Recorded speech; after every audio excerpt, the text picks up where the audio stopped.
March 28th, as we march forward towards NXT Stand and Deliver, it's Wrestling Inc. Tonight, the two-man booth, me, Mr. Alfred Konuwa, to talk about NXT 2.0 on the road to Stand and Deliver WrestleMania weekend. It's WrestleMania week. Alfred, can you feel it? Can you feel it in the air? I could feel it in the air. I could feel it all around me. I could feel it in my bones because it is in Inglewood, California, and literally in my backyard. So it's almost like I could even hear it going on. So it feels very exciting to be part of WrestleMania and all these events going on. I don't know how I'm going to cover or go to all these shows and stuff like that, but I love that it's happening in my backyard and I don't have to worry about travel or anything. I can just get up and go. It'll be fun. I'll be at Santino Brothers tomorrow. That should be fun. They're doing a show with GCW Collective. It'll be an excellent show. Come say hi at 11 a.m. The one thing that's misleading about the LA area is just how spread out everything is. Yes. It's nothing like the East Coast or a lot of these places WWE tends to play where there's a lot of per capita. It's like LA. It's funny because they're calling it WrestleMania Hollywood, and we've joked about this, and I've talked about this ad nauseum on my channel at YouTube Pro Wrestling Bits, that it's actually in Inglewood. It's in Inglewood, California, my backyard, a mile away from me. But they're calling it WrestleMania Hollywood. They're going to do a lot of events in LA. There's going to be all kinds of stuff. And these are all, I'm talking 20 miles apart. And with LA traffic, that's like an hour and a half drive. Even downtown Los Angeles, like if you're going out to the Staples Center for Stand and Deliver or Raw, and you're like, oh, I'm going to be out there. Maybe I'll go to Universal Studio. Like that's an hour away. Universal Studios, Hollywood proper. Like it's more than an hour because that's Burbank, California. And I do drive to Burbank every week to host a show every week. And it's a very long drive in terms of from LA to Burbank. I'm not even talking about from Inglewood to Burbank. From LA to Burbank, it's a very long drive, including traffic. So people need to realize, a quick programming note for all of the fans of the Wrestling Inc. podcast. If and when you are in town for Wrestling Inc. or for WrestleMania, make sure you plan accordingly and plan everything early. Anything you need to do, try to show up 30 minutes early. Leave about 30 minutes earlier than you would have, and you'll be there on time because LA traffic is no joke. Get the Waze app. Try and take surface streets. Yeah. Wherever possible. You'll save some time. But no, absolutely, man. So it's very, very exciting. NXT tonight was very exciting. And there's no Access at Mania this year, is there? No, they've quietly gotten rid of Access and also the Hall of Fame ceremony in terms of it used to be its own event where you would pay to go see it. They're doing that after SmackDown as they did last year. So a couple of staples, I think, are quietly going away, whether it's Access and the WrestleMania events. I know Access went away with COVID, and I don't know how much of a moneymaker it was, but they have not done it post-COVID. Yeah, I think they're just doing signings at the WrestleMania store is what it's sort of shifted to, which is, crazy in a way. Because Access, the hot signings were always very long lines. So you imagine doing that at the WrestleMania store, and you're going to be standing in line for a while. Yeah, so it'll be interesting to see how they handle all that, but it doesn't seem like they need something like that because of all the money that they're making. I don't think they really need to have the headache of having to have their stars not available to do other things. So maybe they just figured it wasn't worth it. I don't know, man. I mean, Access was probably my favorite part of WrestleMania weekend. The Q&As, the NXT tapings. Yeah, the tapings were fire. I had a lot of fun at Access events. Some of my favorite WrestleMania memories were at Access and seeing some of these matches. And a lot of these NXT stars who eventually went on to be big deals, I would see them at Access, and it's like, wait, I saw that guy before anybody even knew who he was. Oh, yeah. And let me tell you, if you want to meet a completely disinterested Tino Sabatelli with a very short line, WrestleMania Access was the place to make that happen, to make your dreams come true. It was like Virgil when he was at that booth with the wrestling superstar and nobody was there. Is that what it's like? Oh, man. Just like never have I met a professional wrestler that was less interested in being at a fan meet and greet than Tino Sabatelli. Well, now he is participating in Mandy Rose's fan time, so I hear they're both doing very well on there. Slightly more engaged. Oh, yeah, slightly more. I didn't know that was him. That's interesting. No, you didn't. Okay. Well, they didn't show his face, so I. Anyhow, what do we have in the news before we hop into NXT 2.0? Well, we do have a lot in the news, but a quick programming note before we get these festivities started. Right now on my YouTube channel, at Pro Wrestling Bits, I'm covering every single WrestleMania leading up to WrestleMania 39. Wow. The streets tell me this is growing my channel. Many of them have gone viral. I'm very excited about it. Thank you to all those who are watching. We are on WrestleMania 35, Glenn, in Kofi Mania, which was a very special moment. And I also debuted our newest character here on Pro Wrestling Bits, Jerry the Racist Fruit Fly. which I don't know who needs to hear this, but any resemblance between Jerry the racist fruit fly and actual racists within the wrestling community are completely coincidental. So I don't know who needs to hear this, but that is there as a programming note.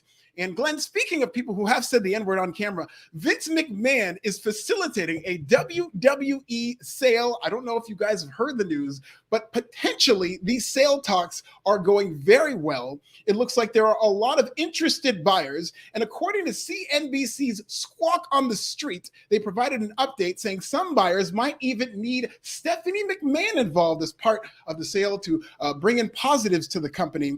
And there are several buyers who are indicated. Endeavor was on this list of buyers who could potentially bid for WWE, but it looks like there are multiple buyers and things are going to heat up now that they're in LA in terms of a WWE sale. So Endeavor had previously said that they're not interested in WWE. Comcast said the same thing, and they are not listed as one of the potential buyers, although I think they are as well. But WWE looks like they're inching closer to a sale of the company. Glenn, are you excited about that? I mean, is Waystar Royco getting a bid in? You know? I hope so. Yeah. And do you think Vince shows up to the negotiation meetings wearing the do-rag? I think I don't know how that would look with the mustache, but a do-rag and a mustache, he might be able to pull that off. It's a menacing look. It's a menacing look. No, I think this is going to be interesting to see what happens with WWE. I mean, the stock has been going up based a little bit. Not hitting its highs, but it's been going up a little bit based on how well these negotiations are supposedly going. I think after Mania, I think we're going to have an announcement. I'm going to guess, and this is pure speculation. I know nothing. I make terrible financial decisions all the time, especially when it comes to investments. But I'm going to say that by the end of April, I think by 30 days from today, I think we will know who is buying WWE. March 28th, 30 days. Yeah. So by the end of April. Okay. I like that. I like that prediction. I do think that around the end of WrestleMania, post WrestleMania, I think we could see something like that happening, maybe even in the summer. But I think it's interesting that we're now seeing Endeavor back in the discussion. Here's what I think happened with both Endeavor and Comcast saying that they don't want to buy WWE, which I never believed for a second. I think the idea is they both are interested in buying WWE. But if you have too many people coming out in public and saying we want to buy this company, it's going to jack up the price. The stock price will go up. So naturally, the price of what you would pay to buy the company would go up if the market thought that these big heavy hitters were interested in buying it. So if I'm somebody buying WWE, hell no, I do not say that I'm interested. I go out in public and say no so I can drive the price down so I can get a discount. So do you think Ari Emanuel is pulling like a Cliff Huxtable and putting on like some ratty clothes and going in and be like, seems to me like there's a lot wrong with this company. Yes, you know, absolutely. I'm a man of simple means and, I might take this off your hands, not for anywhere near what you're asking, but I'm doing you a favor. I'd buy it for a couple of food stamps, but other than that, I don't think I'm in the market for this. Something. So what if Raw after Mania ended the show, Shane McMahon comes out with Dana White to announce that Endeavor and UFC have bought WWE? I'd love it. I'm here for it. I would. It's Shane O'Mac needs to be involved. And Raw Underground is going to be all of hour 3. Why can't Shane just buy NXT though and show up and they do the simulcast there to where Shane is on NXT now? I think that would really be a jump for that company. Yeah. Man, there's got to be. That's the bigger question. Can WWE resist doing something on screen, storyline related with this sale? I would think the new buyer, if it's not like Endeavor and Dana has a bit of a hand in the process, I think that Disney, I think that NBC Universal, I think all of them would want nothing to do with an on-screen presence. Fox doesn't even put the football robot in the draft anymore, overseeing it. Like, I think that unless it's a larger life personality, I think they're going to want no on-screen mention of them. I agree, because even if it is a larger than life personality, because a larger than life personality was literally the president of this country for 4 years, and he's a WWE Hall of Famer, and they did not say his name once. So WWE would not want to do anything that caused any type of movement with their stock price. And when it did, like when they had the angle where Donald Trump bought WWE Raw, the stock price actually went down. It plummeted because people actually thought it was real, and WWE had to come out and say, no, it's just a storyline. So I think they learned their lesson. I do not think that the sale of WWE will be figured into any type of storyline. other than like a passing mention, even in like maybe on NXT, they will do a passing mention of the fact that WWE is sold, and it'll be one of those wink, wink comments, but nothing direct. I do not expect any direct reference of the sale to WWE on their TV. If Disney buys it, who's the first female superstar to declare herself the newest Disney princess? Mickey Mouse. I think she's reigns supreme. I think she comes in there and she keeps her crown. You got to beat the queen in order to take that crown. I think Mickey Mouse does it. Minnie. So, okay, we got some super chats. Thank you. Keep those coming in. We're going to get to those soon. Kate saying Vince McMahon's limo blows up after. If I was Vince McMahon, I would absolutely want to be killed off on screen. If I'm not going to have anything to do with the company and I'm selling it, if I was Vince, I'd be like, I'm going out all the way. And a lot of wrestlers still think that he is secretly inching his way back into the company. I know people have seen certain things. There's always going to be those rumors as long as he's alive, because that's just his personality, especially now that he's legitimately back as CEO of the company. There will always be speculation that Vince McMahon is back in charge. But I will say this. I have no problem with Vince McMahon being involved in WWE from his position. I mean, obviously, there's all that horrible stuff behind the scenes and personally. I'm not saying I don't have a problem with that. I'm saying in terms of Vince McMahon, I don't think he would ruin the company as long as he played the GM role. Like Vince McMahon as a head coach is horrible, but as a GM, as a guy who picks a talent, never forget, he picked Bianca Belair, okay? He picked a lot of these wrestlers, Matt Riddle. There's a lot of guys who put in this position who people love that Vince McMahon picked. It's the booking and the creative that's a problem. So Triple H is a good coach. Vince McMahon could be the GM. It's like Bill Parcells and Bill Belichick, where Bill Parcells won all those Super Bowls, wouldn't have been able to do it without Bill Belichick. So they work well as long as Vince McMahon is a hands-off GM who picks the talent. I think he could be in charge of catering and the menu and steak wraps for everyone. Yeah, absolutely. Get those burritos with the ketchup on it. What else is going on in the news? Well, CM Punk is causing trouble for everybody in AEW, and the man hasn't even stepped into the locker room, hasn't even left his house, just went on social media, posted a tweet posted an Instagram story, and hell broke loose, and Jon Moxley is talking about it. He is now being made to answer questions about CM Punk alongside his wife, Renee Paquette, who's a great interviewer, all things considered, but with her husband, she obviously has this great chemistry. So this is a great interview if you guys want to check this out with Moxley.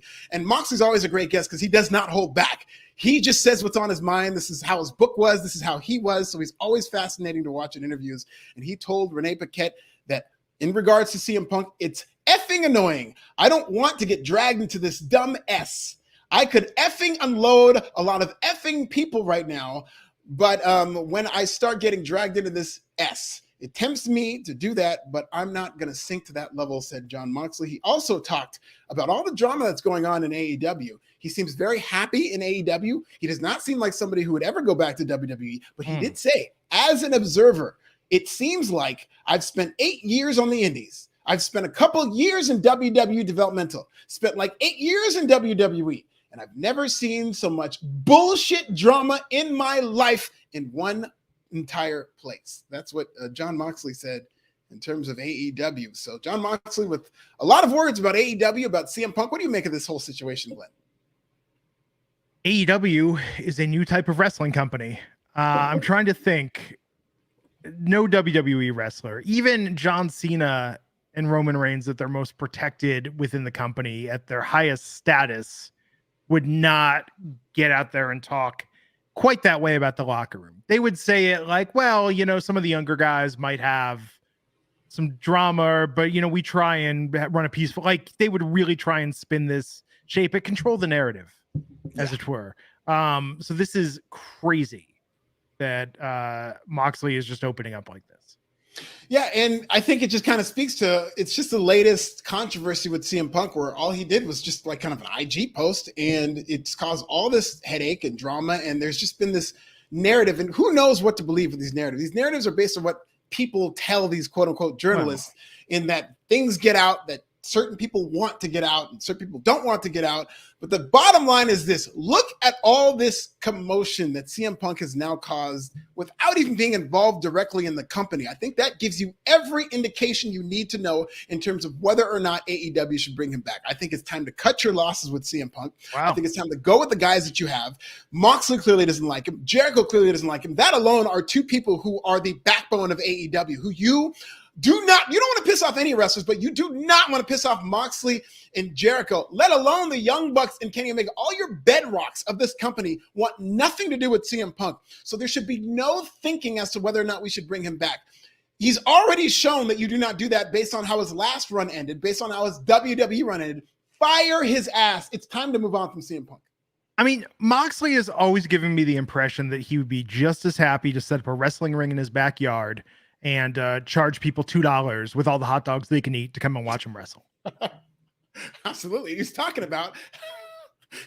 about how he was pissed off about not getting booked, or actually having to cancel his booking on an OTT show, which they do serve hot dogs at those shows, and I hear they're delicious. But he did not get he had to go to the AEW house show when they started doing the house show segment. So he was very, very unleashed in terms of being very honest. Jon Moxley does not have a media mode. That's what I love about his interviews, is he's not going to give you the dressed up answer that you're supposed to say, like a lot of wrestlers are trained to do, especially wrestlers who come from WWE, especially wrestlers who spent as Oh, Tony Khan is cutting Alfred's mic. We can't hear Alfred. TK, Tony Twitter Fingers, cannot handle the truth that Alfred Konuwa is speaking on this podcast and is trying to silence him. But he will not be silenced. Except we still can't hear him. I'll be back. But he will not be silenced. So while Alfred figures I will not be silenced. You're absolutely right. Now I can hear you. There we go. My mic got cut out. Tony Khan did cut my mic, but yeah. See, I was talking about how unfiltered Jon Moxley was, and then they filtered me. So yes, Jon Moxley, great interview. Check it out on the sessions. He talks a lot about AEW, his state of mind right now, the CM Punk issue. He talks about it all. One of my favorite Jon Moxley stories was we sponsored his podcast for a company, or we sponsored Renee's podcast for a company we work for. And we sent some snack bars, and Jon Moxley really liked the snack bars and just would keep saying, Renee, you need to get them as a sponsor again, because I like when they send us free snack bars. Like, you could go buy your own, but he just really liked the free ones came to his house. What flavor were these snack bars? I'd love to know. Just a variety of kind snacks. Are there any apple ones? Apple is my favorite flavor of anything. No, Kind should make an apple bar. But no, they were good stuff. Anything else in the news? That is your news. And before we move on, a final programming note. I have an article on Forbes right now about Rey Mysterio gracing the cover of Cinnamon Toast Crunch. And the good people at General Mills loved it so much that Cinnamon Toast Crunch and General Mills sent me a giant box of cereal. It is a double XL box of Cinnamon Toast Crunch. Only the best, only the double XL biggest size for the king. Ladies and gentlemen, to show you the context of how giant and gigantic this cereal box is, I have placed it next to a actual cereal box that people generally have. And you see this right here on the shared screen. Look how enormous this cereal box is. Thank you so much to everybody. So let the WWE pays Alfred in Cinnamon Toast Crunch narrative begin. I cannot wait. I want QT Marshall to show Cinnamon Toast Crunch on QTV tomorrow, because they did take a nice little shot at the king last week by airing the charcuterie there. But I would very much like to see the Cinnamon Toast Crunch box. I hear the streets do tell me that QT Marshall is in town in my city of Inglewood, California, for that WrestleMania event that he will never be booked on. So if that is true, QT, hit me up. I will hand deliver you this box of Cinnamon Toast Crunch cereal so that you can air that on QTV, so that your 26 viewers can have something to look at while your jokes are bombing. Because I am not the cheese man. I am the Cinnamon Man. Back to you, Glenn. Now, Cinnamon Toast Crunch doesn't really work on a charcuterie plate. However, what if you made party mix with Cinnamon Toast Crunch? Let me tell you something. And pretzels and peanuts. And let me tell you something. You say it doesn't work on a charcuterie plate? Take the crackers out, which I want my charcuterie cracker free. Put the Cinnamon Toast Crunch in there in place of the crackers. That'll be fire. Cinnamon Toast Crunch with some cheddar cheese and some pepper jack sounds like fire. Especially with some sour diesel ice cream. Okay. Fat Matt, $5, saying the Roxanne HBK segment was like watching a cringy after-school special from 25 years ago. Completely disagree. I have thoughts. We'll talk about this. It was a little Degrassi, not the original Degrassi, The Next Generation. It was a little like that. It was very melodramatic, but I think that's what they were going for. And parts of it were very cheesy, to borrow a phrase, but I thought, as a whole, I thought it was a win. cheesy. It should have been more cinnamony and toasty, as everything should be. Mia Lee 499, one of the best battle royals I've seen in a minute. I think they fumbled the ball with Soul tonight. Imagine her in a ladder match. Y'all trust Duke. # yes, girl. We got things to discuss. And yes, girl, I absolutely loved Pretty Deadly on the show. I thought it was the best part of the show. And I really do think, because they like to experiment on NXT, I think it should be standard to have somebody host the go home show and really kind of lead the narratives of all these stories. I thought this was so good how they did that. I thought Pretty Deadly obviously was so good as hosts, but this was a really good idea to have them. They just went back to them and they would just kind of tell you and get you ready for all these matches. I thought that was great. It's very well done. And we'll talk about their role tonight. I have some thoughts about that as well. Randy Hawkins, $5, saying some people are still rumoring The Rock's involvement this weekend. Not surprised his daughter is at NXT. I mean, that would be the biggest WrestleMania surprise in quite some time if The Rock showed up. And just even showing up, not even wrestling, just showing up. Because why would you not announce that? Makes me nervous. Listen, I think it's the right decision for QT Marshall's boss, one of his many bosses, Cody Rhodes, to win in the WrestleMania main event. I think he's going to win. I think he should win. But there obviously is that little birdie in my mind that says, hey, maybe they want Roman Reigns to go 1,000 days. Maybe they're going to continue telling the bloodline story by having Roman Reigns win this match. And maybe if Roman does beat Cody Rhodes and they don't want to send people home sad, they bring The Rock out for a face-off or something like that. Listen, that would be a fun moment live. Cody Rhodes has to win this match. I don't know what anybody's thinking in terms of how they can stretch this out. Cody Rhodes needs to win this match. They've planted the seeds. They've done a great job with the storyline. Cody has to win. Let's go, Cody. So if Cody loses this match, I think Monday he's going to make an appointment for laser tattoo removal and point to that as where his career took the wrong turn. He's kind of been cursed since he got that tattoo. Has he? I think things have gotten better. Think about it. I feel like maybe his AEW career was cursed after the tattoo, but he showed up in WWE day one and it's all been great. And I do think that he's going to bring back the winged eagle. And listen to this, Glenn. What if he puts the winged eagle on the other neck? How about that?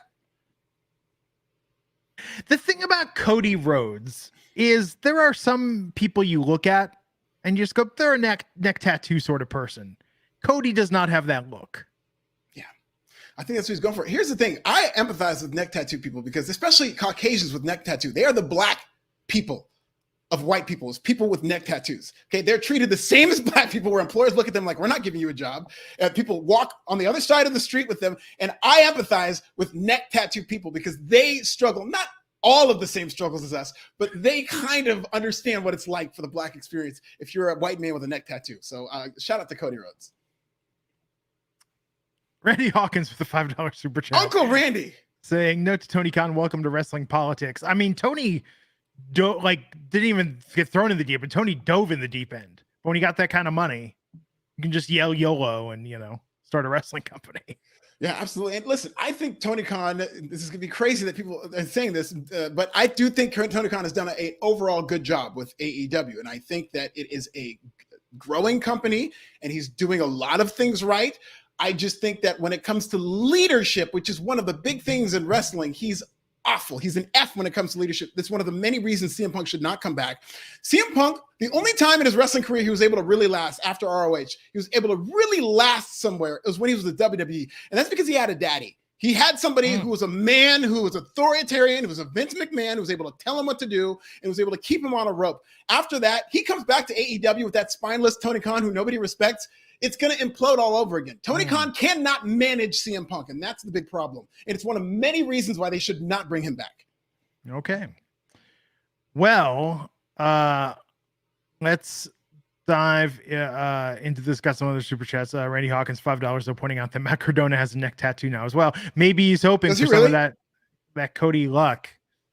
That's amazing. I got to look this up. I might get a neck tattoo of Cinnamon Toast Crunch, like one of those Cinnamon Toast Crunches on there. I don't know. I'll think about it.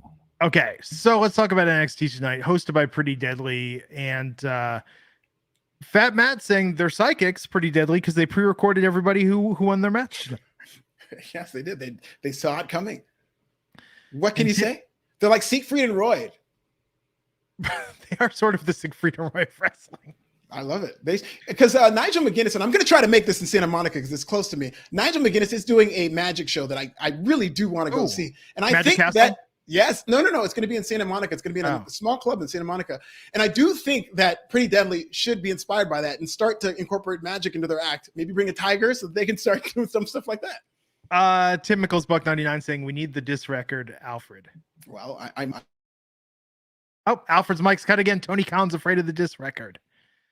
Afraid Alfred's gonna start dropping bars. You know how many things rhyme with Khan? Like flan or non. Sean, or Obi-Wan, Sean John. QT Marshall is running the audio of this podcast, and he just cannot handle this heat that I'm giving him.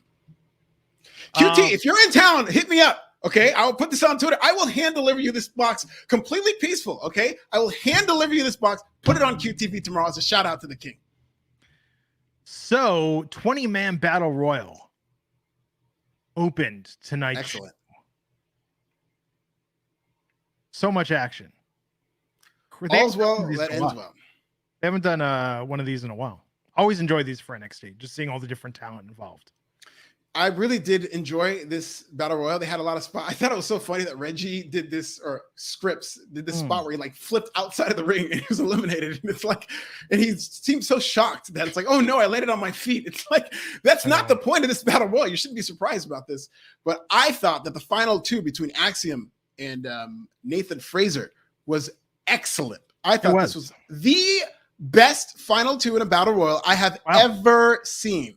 Wow. There's no doubt in my mind about that. I'm not being a prisoner of the moment. Undertaker and Shawn Michaels and the Royal Rumble in 2007. I think that was the bar for me, and I think this very much cleared that bar. I thought this is excellent what they did. No, I thought it was very, very well done. I thought there was a lot of good spots in this. I thought the last two were great. If you want to know how Quincy Elliott's career is going, Quincy first eliminated from the Battle Royal. Poor Quincy. He's got to pay his dues, man, because he pissed off a lot of people in that locker room with his activity on Clubhouse, and now he's got to start from scratch, and this is part of it. Yeah. See if Quincy recovers. So yeah, this really came down. I mean, Javi got eliminated. Scripps, Idris, Malik, Hank Walker, Gulak, Apollo, Jinder, Dabakato, Charlie Dempsey. But Nathan Frazier and Axiom, it's funny because didn't we talk about this last week? There was like, it's going to be Axiom. And it's like, then why are we doing this whole thing? Yeah. Axiom could have just asked. He could have. And it kind of makes the champion who's supposed to be your baby face, the North American champion, not Nash Carter, but the North American champion. It makes him look bad because he hasn't accepted this challenge. Well, I'm telling you, I think that someone with the last name Lee or someone with a mask or both is winning this match. Well, someone with the last name Lee and someone potentially with a mask, either or maybe both, are winning this match. Not really. You're casting a kind of wide net there, aren't you? I mean, there's one person with the last name Lee and who wears a mask. I'm pretty sure is winning this match. It's going to either be a Dragon, which it would be great if they could get a partnership with Dungeons and Dragon, which I hear is doing a great job at the box office. But Dragon Lee, I absolutely could see winning this match. But Wesley, I don't think needs this title anymore. I just think he's done a great job with this run. He's had some great matches. He's been a great babyface. And Dragon Lee is going to be on his way. I think Dragon Lee is going to – I have a high bar and high standards for what he could potentially do in this match. And I think he's going to clear it.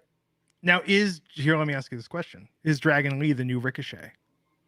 In what way?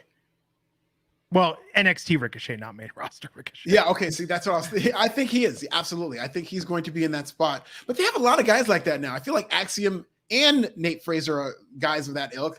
I know JD McDonough is not quite that ilk because he's not much of a high flyer, but he is more kind of that vibe. But I feel like they do have a lot more high flyers now, especially even Wes Lee. I think Dragon Lee, they haven't had a big buzzy signing in a while in NXT. And this is supposed to be that, but I don't feel that's on the same level. He did get a good pop last week, but I don't feel that Dragon Lee is on that same level. Well, a lot of hardcores, and even Clark Connors, who we were talking about who I can't remember the guy, Eddie Thor. That's what the name they gave him in terms of this techno guy. I did not know last week when we were talking about it that was Clark Connors. When I found that out, I was very excited. He looked good tonight. I would pose this theory, which is that AEW, NXT, WWE have snapped up so many of the buzzy indie wrestlers of the last 5 to 10 years that like maybe there wouldn't be another Ricochet now. I mean, who's left that's a big name that's not already tied to a major promotion?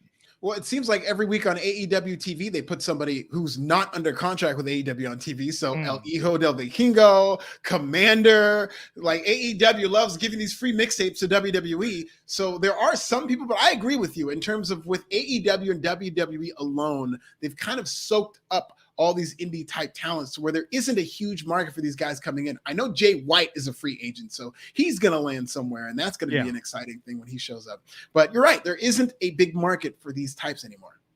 Well, I don't think there's a lot left. I think now it's like you're out there and you're putting on some good matches. And it was Carl Frederick, not Clark Connors. I'm sorry, it was Carl Fredericks. Similar but different. But we'll talk about that tonight. But yeah, I think, that's probably why MLW is so guarded, like MLW, NWA. Like there's very few promotions that if I'm MLW, I'm trying to just hold on to my talent at this point. Yeah. They're in a difficult position. Even AEW, it's very risky for them to put these guys on TV. Even Jon Moxley, that's another thing Jon Moxley talked about in his interview with Renee, is he said that he did not have a contract with AEW at the time he was feuding with CM Punk. He literally said that he could have showed up on SummerSlam just with the AEW world title. So AEW is playing with fire doing that. And it's very interesting in terms of these people without a contract. I think that's the next wave in terms of WWE maybe trying to snatch up people who they just saw on AEW. That being said, there, Baby Ice mentioning Jacob Fatu in the comments. I was watching MLW recap of what Real One has been up to in MLW and his feud with Jacob Fatu, and his promo against Jacob Fatu was phenomenal. Yeah. Real One's doing some great work in MLW. I know Court Bauer loves him, and I think he's doing a great job. And I still want to see him get a shot in WWE, but he's doing phenomenal in AEW and MLW, and he should stay there if he's so inclined. Real One should be hoping that Vince gets back involved with creative because that's his only way back in. Yeah, Vince loved Enzo. Yeah, Triple H, not so much. No. I'd love to see that redemption arc. But yeah, we'll see. We'll see what happens. But anyhow, so Wes and Axiom shook hands after this. Then Dragon Lee shook both of their hands before Ilya Dragunov and JD McDonough appeared. So it's going to be good. We had some stuff backstage with Chase U and Tyler Bate. We had stuff with Brooks Jensen and Briggs setting up what would happen later. So they're going to get an opportunity to be added to the Triple Threat Tag Team Championship match to Stand and Deliver. If they win a match tonight, we'll talk about what happened. But then we had Tyler Bate with Chase U versus Von Wagner and Mr. Stone. But look, I mean, this match, poor Von Wagner. Tyler Bate got the win, but this match was about Schism afterwards. And this promo about Schism's hostile takeover if they win Chase U at Stand and Deliver this weekend. Yeah, and I think that might be the direction. Not might be. I think that is the direction that they are going in, because I do not see Ava Raine losing in her debut. And whenever a stipulation is this big, even though we did see Kiana James threaten to take over Chase U and fail to do so, here's the thing about this Kiana James storyline. I'm very intrigued because I no longer know where it's going. I know we talked about WWE being predictable, which is a good thing when you're building up long-term storylines because people want to anticipate something and it makes it better to get there. But this storyline between Kiana James, Fallon Henley, I've stopped trying to figure out. And I think they're doing a good job week to week telling this story. I just don't know what the payoff is going to be, and I want to see it. And I do think that they're going to connect Kiana James with Schism in terms of taking over Chase U, as I believe you did say a couple of weeks ago. Yeah.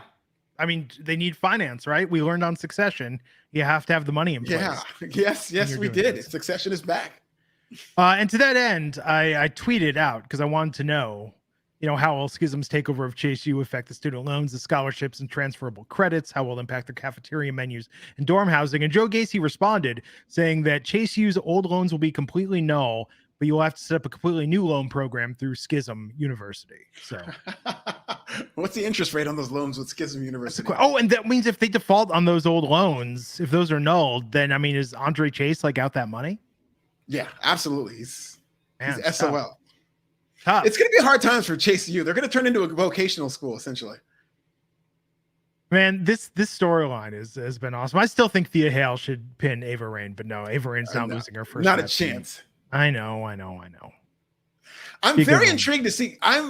It's so funny because at the beginning of the week, or even like last week, there's no way I was thinking of even going to NXT Stand and Deliver. I'm leaning toward going. I think I'm going to go because I want to see how this pays off.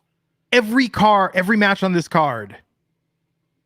Like if this was outdoors, I would be there. I'd make the 4-hour drive. I don't want to go indoors and share air with the masses. Oh, really? But this was outdoors, I would do. I mean, this card is stacked. Every match on this card, it's a COVID thing. It's also, by the way, because all y'all, Hollywood types and wannabe Hollywood types are going, there's no one left to cover it on Wrestling Inc. It's going to be me, Jimmy, and Justin covering everything because all the rest of y'all are going there. That's a good trio. 3 people I love. That's great. I think you guys are going to have great shows. I was looking at today and I was like, oh, I could drive out. There's a Veggie Grill in Pasadena. It's 220 miles. I checked. 4-hour drive roughly. We could meet up outdoors somewhere, me, you, and Issa. But one, y'all are doing stuff. You don't want to have to make time out for that. Sure we do. Maybe Monday. Monday's the day. I was looking at today, Monday would be the day to do it. But yeah, we're going to do that. I'm going to do an 8-hour drive round trip. That sounds like fun. Is it fun, Alfred? Have you done the drive to Vegas? 100% I have. Road trips are very fun. And Vegas, in terms of going through Barstow on the way back, is not fun. I'll give you that. But on the way there, you're all excited about it. Hell yeah. No, you're all excited about it. And then you get to Prim and you're like, I'm in Vegas. You're like, no, I'm not. I'm in Wait Nevada. another hour and a half. Yeah, I got another 45 minutes. There's a Pink Box Donuts at Prim now. They have a vegan assortment I get that when I'm leaving. And then I just eat vegan cherry fritters the entire drive. Sounds delicious. Do you know the candy store, the giant? I stop there sometimes when I'm going to Vegas. The giant candy store, and I always forget the name of it. And they sell it's like Willy Wonka and the Chocolate Factory. Every type of candy you can imagine. It's delicious. I don't know if you can tell this by looking at me, but I enjoy candy now and again. You and I both. Yeah. So Randy Hawkins, $5 saying, all I know about Mania is everyone is freaking out over LA traffic. They were freaking out about it mainly on Busted Open. Like, I mean, it's gonna be legit. bad. I like driving. I mean, here's the pro and con of it's like you drive, you sit in traffic, you have to deal with other drivers. It's nice to just sit in an Uber or Lyft, but you're going to be paying for that. But the good news is you can just sit there on your phone the entire time. Yeah. Absolutely. And mainly the issues of traffic and downtown LA, which is one of the worst traffic congested places.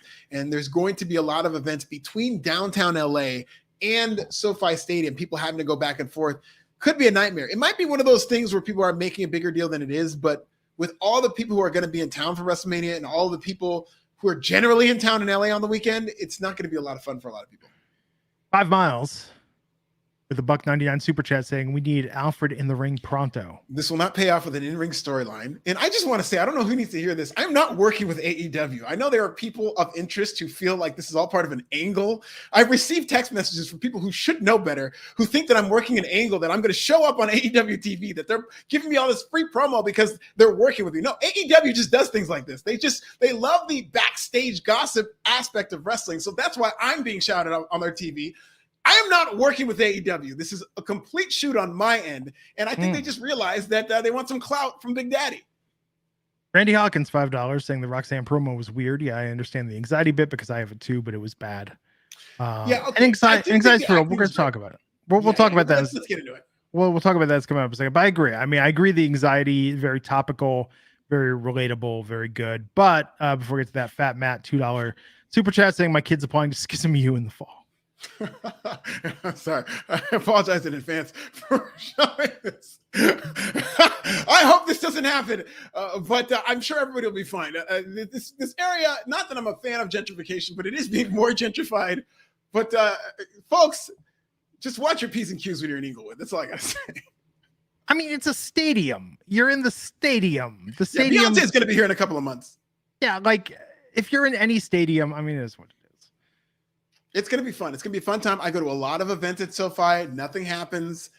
I'm not saying nothing will happen to you guys, but let's just, And downtown LA, you want to talk about gentrification? Downtown LA used to be a rough neighborhood.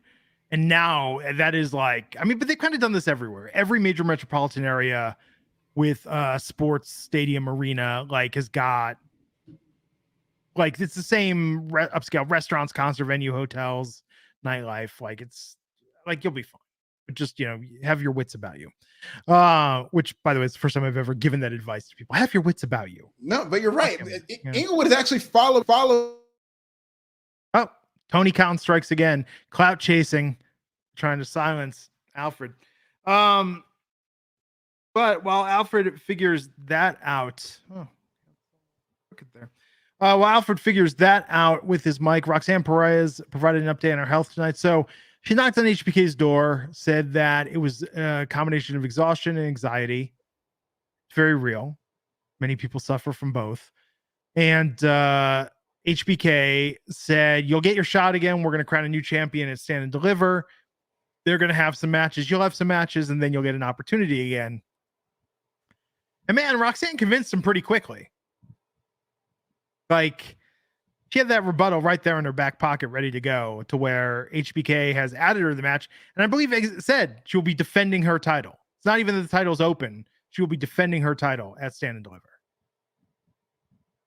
Getting that opportunity to hold on to it. And I'm torn on this, because I think that this story, I get what they're going for. I get what they were trying to set up here and make this be a little more of an emotional journey, given that Roxanne was just thrust into the spotlight, given the Mandy Rose situation back in December. But I think at the same time, there's a lot of very talented other contenders in this match.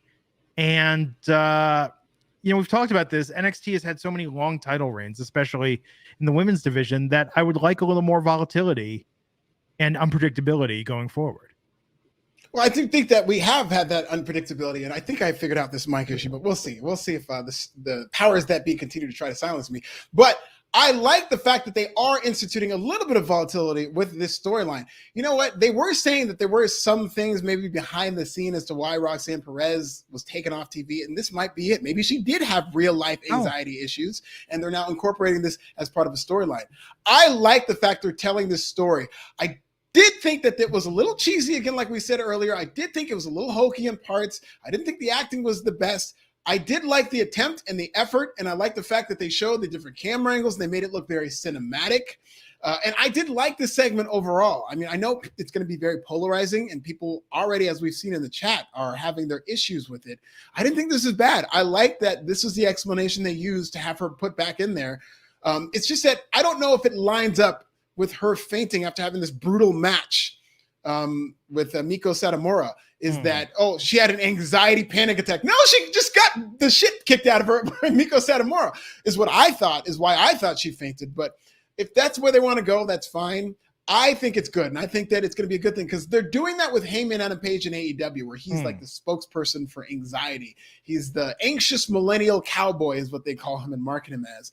And with Gen Z, with millennials, it does connect that anxiety issue, especially Gen Z, who spend all their time on phones, don't know how to interact with human beings anymore, are doing all their dating on social media apps and stuff like that. So it will connect with people who do have anxiety beyond just Gen Z. So I think it's a good story to tell, and I like that WWE is going after that. For this segment, I'll give it like a 6.5 out of 10, but I do love what they're doing with Roxanne moving forward.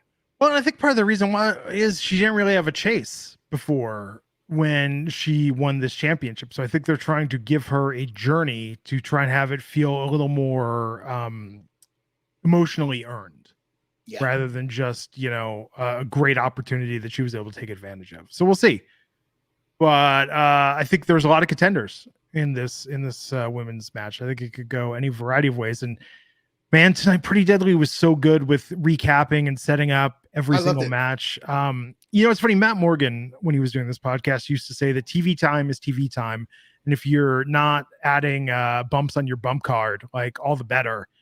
Like, I don't know how I would be content if we could have Pretty Deadly just be the hosts of NXT every week, because I think I would love them as a regular huge presence on the TV show.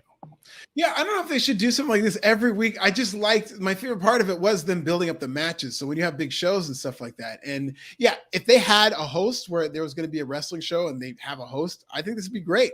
And then you could use the host to interview people even. But I don't think that should be the rule. I think they're so talented that they should be wrestlers and they should be champions, really.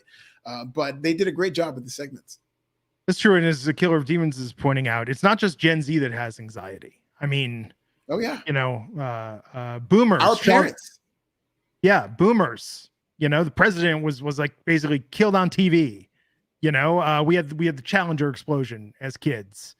9/11. We've all lived through this. I think everybody is, in fact, and then look and think about those moments that were just historically like shocking moments at the time, and then think about everything that's happened in the last, you know, since the turn of the millennium.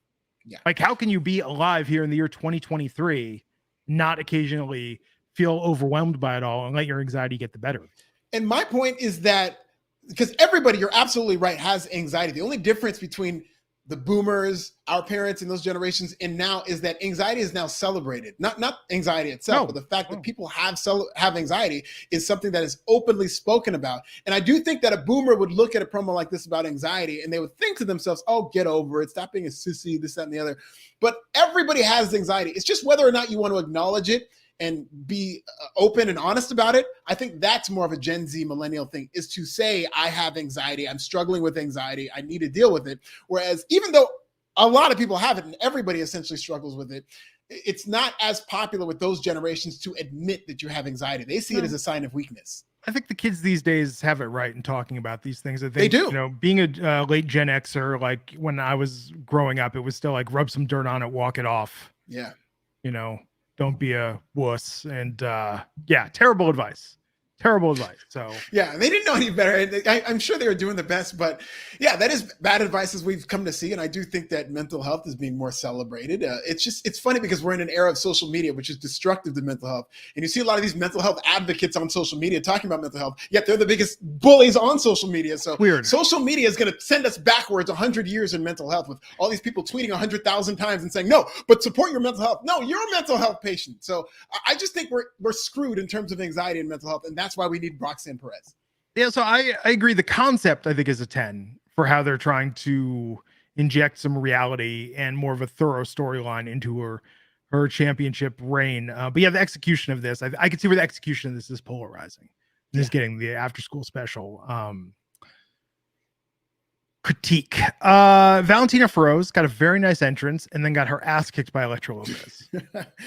Yeah, this was better than I thought it would be, but not the best. And they're doing something with Valentina Feroz, so that's good. But they're really doing something with Elektra Lopez. If you saw her entrance where they had the lower third Chiron, her graphic was all updated. So I think they're really giving her a push. She might be somebody who's going to challenge Roxanne down the Perez and down the road and maybe even beat her. Yeah. Eddie Thorpe. It's interesting with Eddie Thorpe. I'll say this. I liked his performance in the ring. I think he looks very dominant. I think that his entrance was cool. I think he's got the best arm sleeve tattoo in all of professional wrestling. Yeah. It's a very cool design. He had a showcase match against Miles Bourne. We haven't seen much of Miles Bourne on TV lately. I thought he looked good in what he was given to do here. But I think with Eddie Thorpe, what did you think of this? Because there's three different things going on. Like, one is that they have the DJ gimmick, which again, I'm all in favor of. Then he's got, I believe, his indigenous native roots with some of his ring gear, those earrings. I'm so glad he took those earrings off. I was nervous for those earrings. I was like, this is going to be Jeff Hardy all over again. This is going to be potentially a disaster. But then I like that there were almost shades of NXT carrying cross after Eddie won when he was talking about his alpha wolf persona and he's coming for everyone. It's like, I think all the pieces are here. I'm really excited to see how this evolves, though. His character and his journey.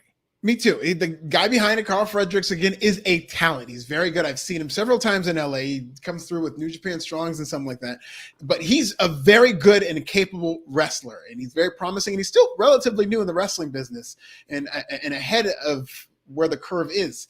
It's just that it's a lot of gimmick for this guy. And I just don't know. I've only seen him wrestle. I haven't really seen him cut promos or play a character. I've only seen him as himself, as Carl Fredericks. I don't know if he'll be able to take on all these layers that they're now throwing at him. I think what they're asking him to do, right? Yeah, it's like years into your career, you should be able to take on something like this, but they're doing the DJ and then they're doing an alternate character. And it's a lot of gimmick for a guy who I think that might be his shortcoming in terms of being somebody who could be a character and open up. So it'll be interesting. And I think that the DJ thing, which definitely got my attention, but I think that he almost, I'm split on this because on one hand, it made him instantly memorable and made him stand out. You can't have him come in and just be, I'm the alpha wolf and I am dominant and I am here to wreck shop and kick ass and take names, because that gimmick, NXT has a dozen guys that when you boils down to it, that's his gimmick, right?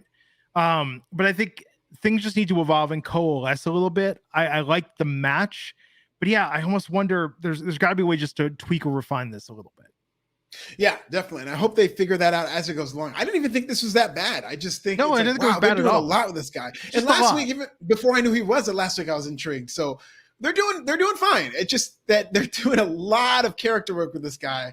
And I really do think that they should focus on his wrestling as well as his character work, but not give him too much too soon. You know what it's kind of like, actually? Let me draw a comparison to Nikita Lyons. Then Nikita, when she showed up in the ring and her gear was on point and she looked dominant and like one of a kind out there, like we didn't need the backstory with the freestyle rapping and her dad was in a metal band and her mom was a groupie and she's living her truth. Like we didn't need all that. Yeah, what does that even mean now? Like, how's that tied into her story now? Yeah. So I think that, I don't know if you follow her on Instagram, she's living her truth and she's not letting this injury slow her down. She seems like she's having a great time hanging out with Tiffany Stratton and just being fabulous everywhere she goes. I gotta say that. But yeah, I think that's what it is. I think that it's like some people, when you have, here we go. This is a controversial statement because think about how this applies to other wrestlers. When you have you don't need gimmicks. Right. You've got that X factor, that star factor. Yeah, absolutely. You can just go out there and you can present yourself and cut promo and stuff like that. So it does seem like some window dressing for him. Yes. And it's not to say that it's not based on reality, and who they are. But yeah, I feel like there's maybe too many people trying to have a hand in this. Yeah.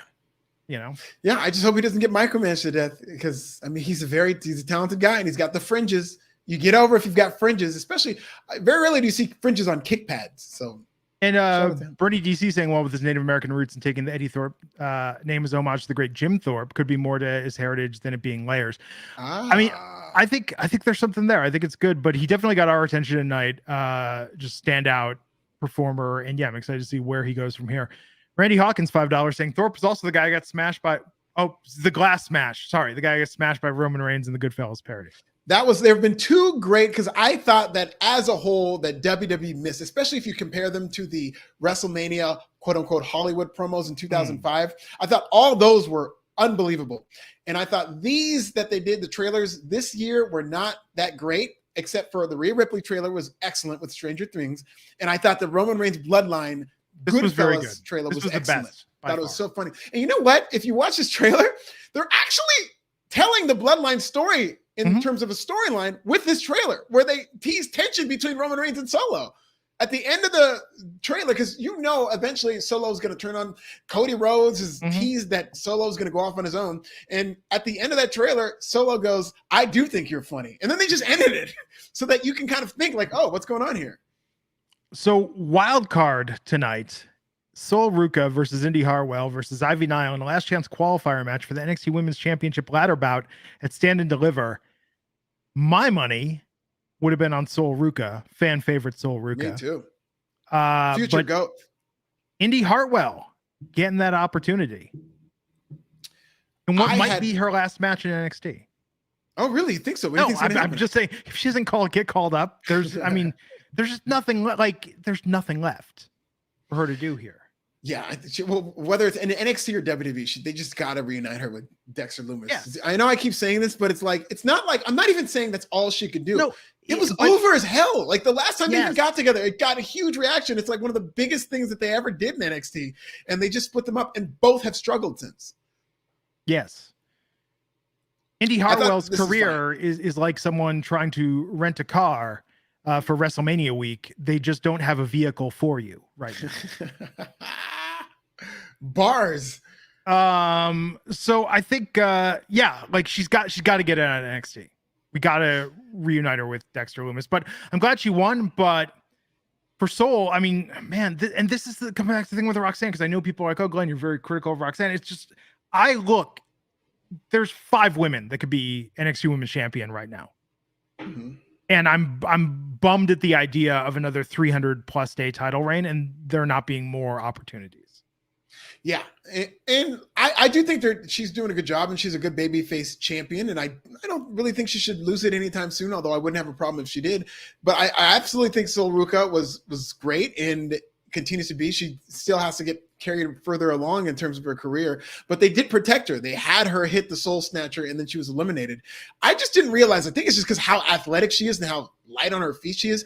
I had no idea how big Sol Ruca was in terms of standing in the ring with Indy Hartwell, who is a tall woman, who is a bigger woman in terms of that.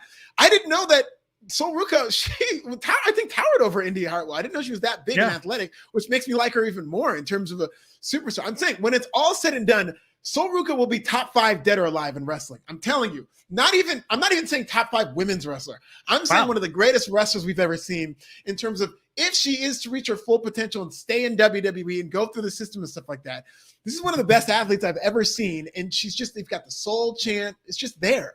I'm going to make a very esoteric prediction, but I think that comic book fans are going to understand this. Are you much of a comic book fan now? Oh, yeah. Did you read the Mutant books growing up? Yeah, X Universe? I'm more off book. Not the Mutant books. I was more of a Batman, X-Men, Well, let me give you an example. This is where NXT is right now. This is good. I'm the first person to make this comparison. I think this is some poignant, deep shit for people to know what I'm talking about. Call-ups haven't really been happening much to the main roster. So in the 80s, Marvel started a junior X-Men book called The New Mutants. And the idea was these were the kids at Xavier Academy. They were not X-Men, but one day they were going to graduate and become X-Men. That never happened. And the problem with NXT, but the New Mutants book is run in some iteration for 40 years now. But they're still the New Mutants. Mm-hmm. They're still not X-Men. They've never become X-Men. It's never happened.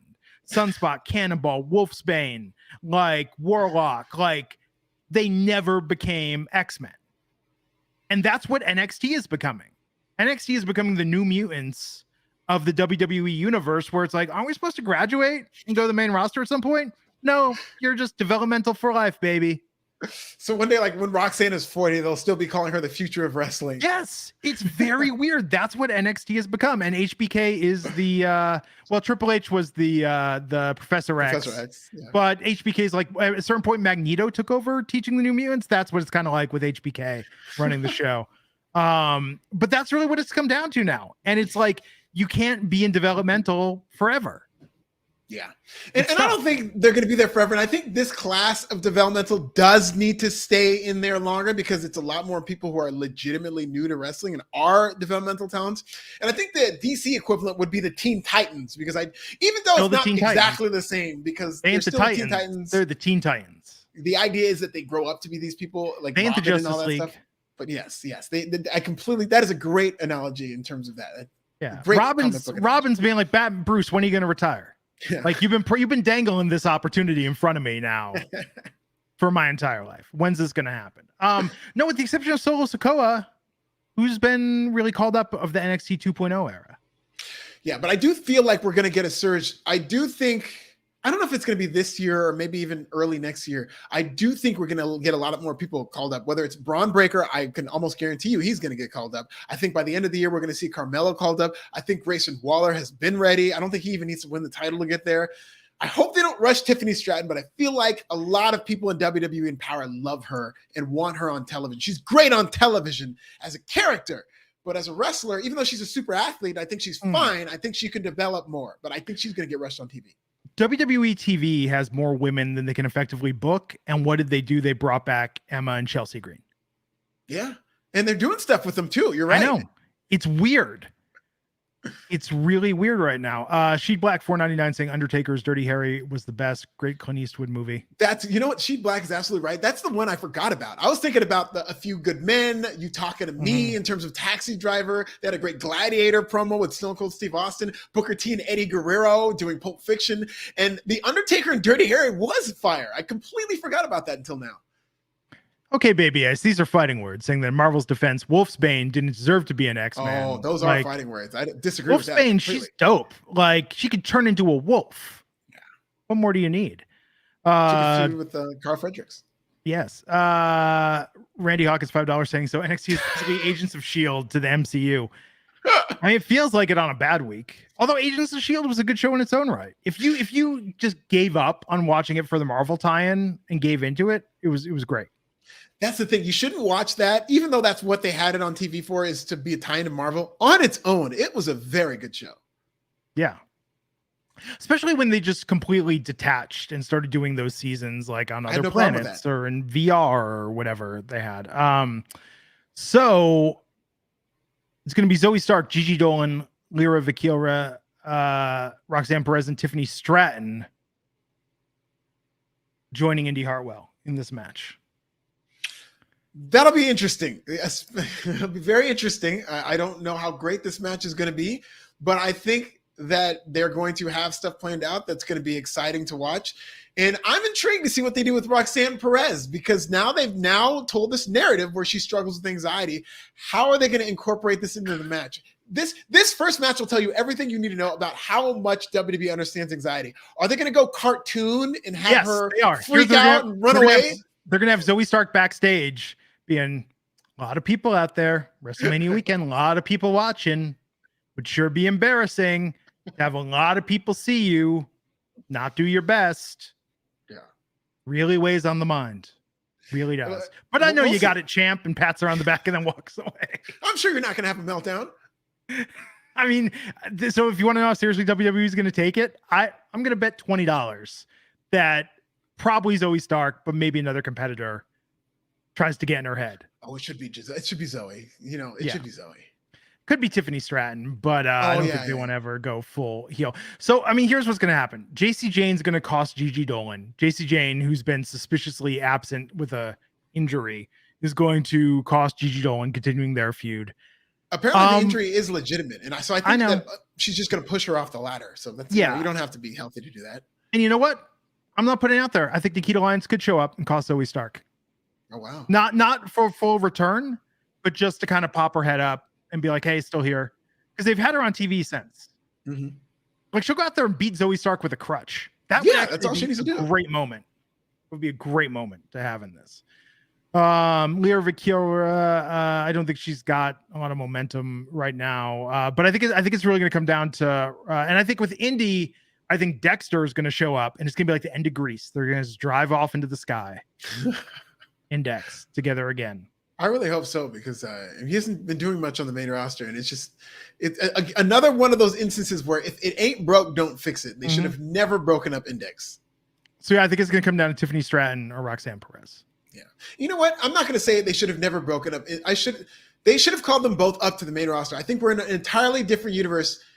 Even if they called up The Way, like maybe you even can do it without Austin Theory. If they called up The Way to the main roster, I think we're having I take that back, because we've seen so many stables flame out in WWE. They probably would have flamed out still. I take it back. In fact, with Johnny Gargano there, I bet you that after Indy loses and after Johnny's match, I could see them backstage. Dexter shows up and everybody just leaves together. It's like, to hell with NXT. We're never coming back here. Yeah. People, especially the NXT crowd, they love Index. Oh my God. Fat Matt, $2 saying Roxanne gets halfway up the ladder and has a panic attack. I mean, if WWE does that, that's like super shitty. That would be the shittiest twist. Like, and then the angle's supposed to be Roxanne's afraid of success. See, that's more of what I hope they don't do. And that would be the cartoon route, where it's like, this company clearly doesn't understand what anxiety is. It's very subtle in terms of how it affects you. So I know you have to play up things big in WWE when all those cameras are on you, but I really hope they have a very thoughtful way of displaying the fact that she has anxiety. Yeah. Malik Black, $1.99 saying, did Alba and Isla give off Apollo Braun vibes tonight? Yes, when they were like doing S&M essentially. But they're a tag team. They're very close to each other. Yeah, listen, Malik, you're absolutely right. I felt the same thing, especially because they had those, like, they were joined at the wrist. They had those things attaching them together. I thought it was hot. Who doesn't do that with good friends? Yeah. Alfred, you and I, WrestleMania week. You want to get those red tape and tie ourselves together, some duct tape? I'm down for it. Hank Walker versus Drew Gulak with Charlie Dempsey tonight, and Drew getting the win. I'm glad Drew's back in NXT. I don't know that I would have predicted it would have been that Drew's coming back to get wins in NXT. Yeah, he's coming up. Hank Walker had a great spot where he had that thing that where he did into an armbar. It was almost like a reverse power bomb into an armbar. I thought that was great. No, he's phenomenal. Someone is arguing on Twitter, Haywood TM, saying that Cannonball and Sunspot did become Avengers, but that was during the 50 state, and like everyone became an Avenger when they did the 50 state initiative. And yeah, that doesn't count. They didn't become X-Men. That's the point. I didn't get that deep into Avengers once they started. Yeah, but that's like saying they left NXT to go to AEW. Adam Cole route, from New Mutant to Avenger. So the 2 times route. Yes, Kelvin, $5 saying Soul should have won. She was heavily featured in that triple threat match tonight. This is the problem. But here's the problem. You can't. It's tough to have people keep seeing Soul or keep getting behind Gigi, and it's just they have to come up with like never-ending storylines that don't involve a championship, which is challenging.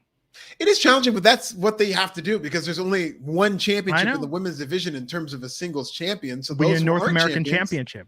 We could have something like that. Absolutely. I like the idea of a Raw and SmackDown Women's Championship because it's kind of like WWE Intercontinental titles.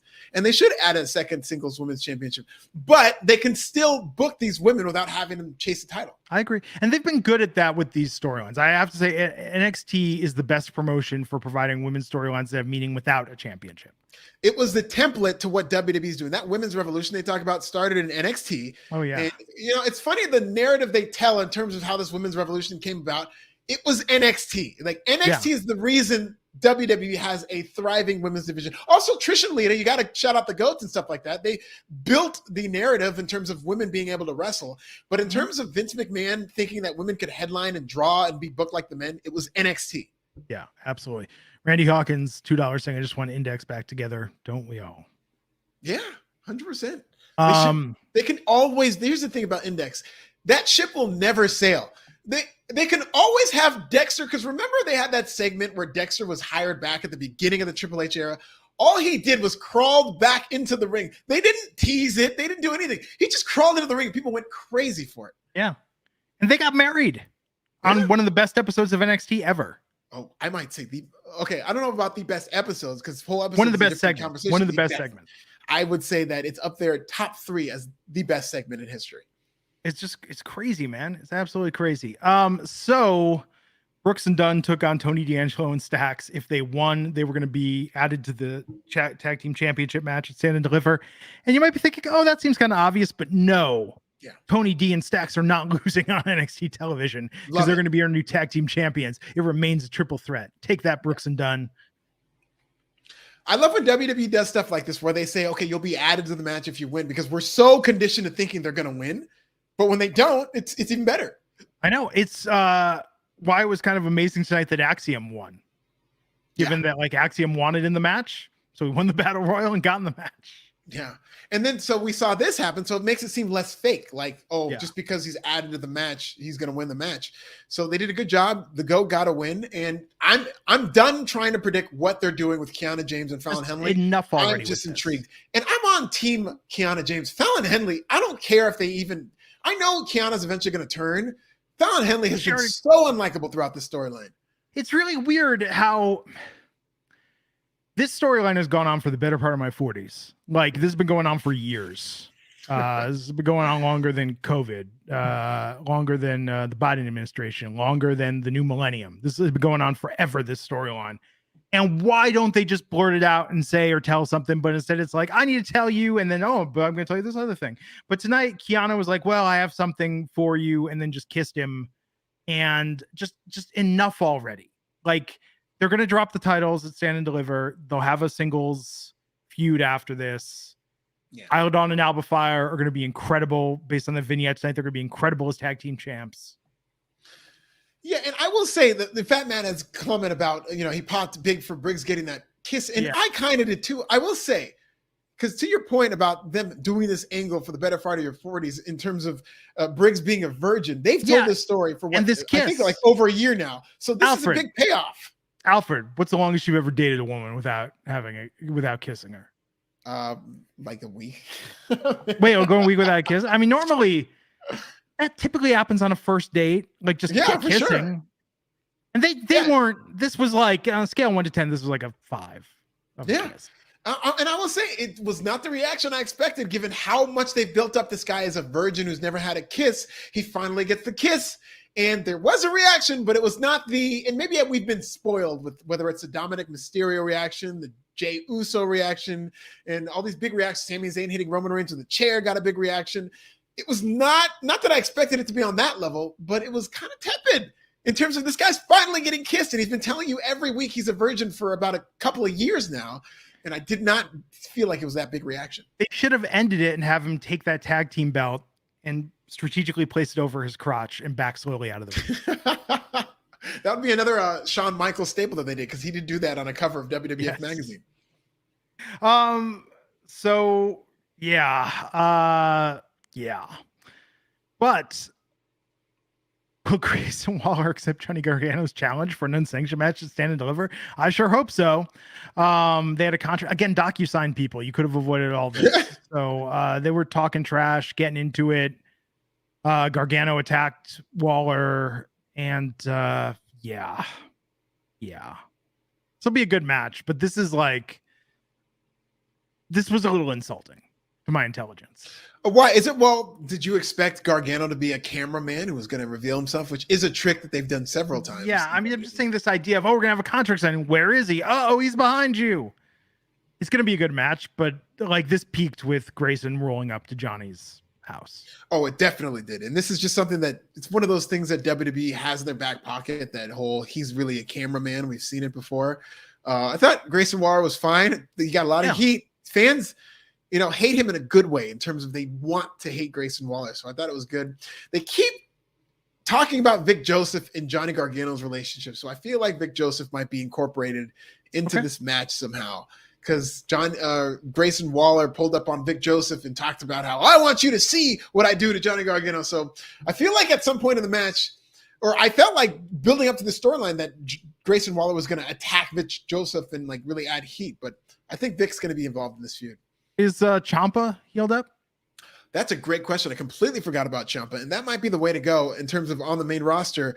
I know Johnny Gargano hasn't quite been what he is in NXT on the main roster, and him and Ciampa as DIY could be really fun. Especially with the tag title. Oh my God. DIY versus KO and Sami Zayn. Oh God. Yes. You know what? That's a Raw after Mania match. With the return of Ciampa, and they don't have to win the match. They can just have him go in there, and if you don't got the revival, if you don't get FTR back in WWE, which they have pretty to good lose DIY that match would be pretty good. I could see that. I could see if Gargano's injured, I could see Ciampa coming out to rescue him. Basically, I don't know. I'd love an open challenge with Sami and Kevin, and you do DIY answering it. I think that'd be huge. The risk you take with that is if they do an open challenge, I think a lot of people would expect the revival and maybe would be disappointed if they got DIY, but I certainly wouldn't be. Yeah. And we saw tonight setting up Carmelo versus Braun. With the recap tonight. They've done no physicality. This is something that I feel like Triple H and Shawn Michaels strictly believe. It's a very old school principle in that you don't give away any physicality between your top matches on TV until the actual pay-per-view, then you give away the physicality. You know what the problem is, though? This is going to be the second Mania weekend in a row that Braun is in that slot for people wanting to get a head start on their way to WrestleMania. Yeah, in the early Stand and Deliver. I mean, if you have Stand and Deliver at 10 a.m., that's going to happen. Yeah, it's going to be a great match, but I think it's going to play to 80% of audience. Yes, Pretty Deadly. Really, hopefully, and I hope they did get this over because they did this a lot, and they've been doing this a lot. The Stand and Deliver. I think that's going to get over with the live crowd. I think people are going to be saying that. So I was going back and listening to Adam Mann's song "Stand and Deliver," and it's similar yet different enough. It has to be an homage to that. It's so close. It's not exact, but it's close.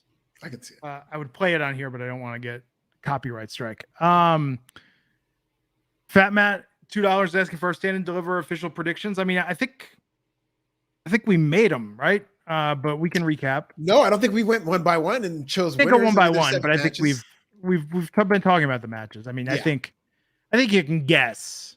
But let's run it down. Let's do it for reals. Okay, I have the card up. We can just go one by one. I've got it here too. Okay, go ahead. No, well, I was wondering, do you think I could see Gargano versus Grayson Waller closing this if they don't want Braun to get people leaving, and the tease of a Ciampa return will keep? That's a tough call. Do you think more people? Do you think Gargano is more of a draw? I mean, this closed the actually, dude. Gargano versus Waller has been a show closer. I do think that might be a hotter match in NXT than your champion versus Carmelo. Yeah, and are they doing an unsanctioned match with? Okay, so if you believe the AEW way of thinking, the way they do it is that they don't necessarily consider it "quote unquote" headlining, but unsanctioned matches can close the show because it's a match that doesn't count. We got the venue, the crew's here, the cameras are on.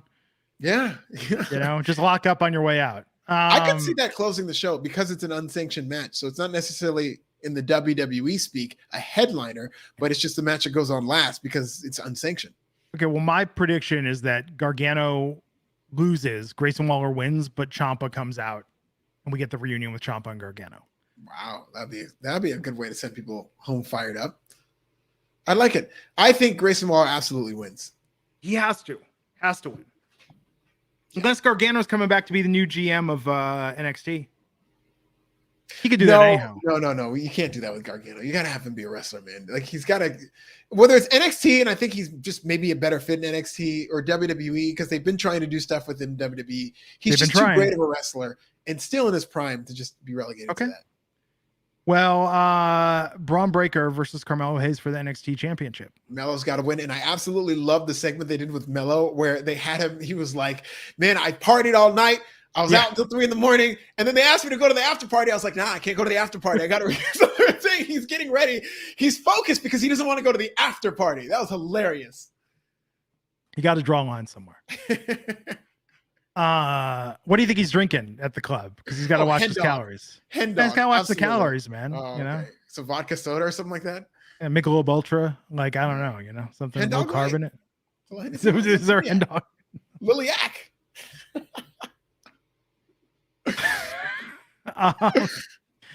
So Roxanne Perez versus Zoe Stark versus Gigi Dolan versus Tiffany Stratton versus Lyra Valkyria versus Indy Hartwell for an NXT Women's Championship. Yes, and they're going to have a ladder involved, and I expect Roxanne Perez to retain. Yeah, I want it to be Tiffany Stratton. I think it's going to be Roxanne. Yeah. You don't go through this whole rigmarole they've just gone through with the storyline to not have her win.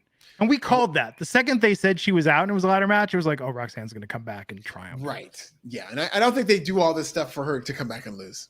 Yeah. Fallon and Kiana versus Alba Fire and Isla Dawn. Alba and Isla. I mean, and I think they're going to be great tag team champions. And I think that they're building something with those two. And I'm very excited. This is, honest to God, one of the matches that have convinced me to potentially go to Stand and Deliver because I want to see how this pays off. This is like 7 matches. And like, I've got a dog in the fight on every one of these. Like every one of these, I've got somebody who I want to see win. Yeah. Like I think Alba and Isla win. And that's rare for one of these matches. Normally there's a couple where I'm like, I'm not that invested. I'm invested in all of these matches. Wesley versus Dragon Lee versus JD McDonough versus Dragunov versus Axiom. Dragon Lee, obviously. A dragon is going to win this match. Or Lee. Dragon or Lee, or someone in a mask. Yeah. Sorry, JD. Yeah, he will not be winning this match. This could be a great match. This might be the match of the show, and that's saying something because this is going to be an awesome show. This might be the best match in the show. I do feel like they should have switched it up. This should have been the ladder match Just given the people involved. I thought it was a ladder match. Me too, but I do feel like Roxanne, Zoe, Gigi, Tiffany, Lyra, and Indy could have been like a 6-pack challenge. And this should have been the ladder match because Wesley, Dragon Lee, JD, Isla, and Axiom in a ladder involved. Oh, that would have been Could you fire. imagine Soul Ruka doing the Soul Snatcher off the ladder, though, in that NXT God. ladder match? We're going to get it. I cannot wait till Soul gets called up and she gets to be in the Royal Rumble because I think she's going to take the Kofi torch to a next level. Yeah, which is great. Gallus versus Creed versus the D'Angelo family for the NXT Tag Team Championship. It's time, man. It's time for the Don to get what's due to him. The D'Angelo family is going to win this match. Day one, we called it when Tony D'Angelo debuted. We did. We put him over. We have not been down since day one-ish. We've been down since day one. Day one. Tony's got to win. And then Chase U, Schism's taking over that university. Yeah, that'll be interesting. We'll see what they do to it. Ava's going to get the pin, but we'll probably get a good one-on-one feud between Thea and Ava. If Ava pins Thea here. That'll be fun. Yes, I definitely have Schism taking over Chase U. And maybe we get an appearance by The Rock. You know, who knows? But The Rock has to be there. I don't know about stand lever. Maybe he'll be there backstage or whatnot, but I don't know if here's the thing. If The Rock is in LA, even if he's just supporting his daughter and you want him on TV, you don't do it on NXT. And with all due respect to NXT, like, I don't know, maybe they'll surprise me, but I think that no, he should sneak in wearing a wig and glasses. And no one will know it's him. Especially because Ava Rain's character is not conducive to being The Rock's daughter. It's not like she's doing The Rock. She's the opposite of I know we had a comment about her saying jabroni, but she's not playing The Rock's daughter. She's playing this goth. Where would The Rock figure into this? The Rock is not of the gothic vibe. I mean, Black Adam is. Okay, well, yeah, and he's having problems with James Gunn. Maybe he shows up as Black Adam. Yeah, we'll see. It's gonna be exciting. I'm looking forward to this. It's gonna be a fun night. I think it's gonna be an excellent show. I'm looking forward to Mania, but I'm looking forward to every match on the Stand and Deliver card.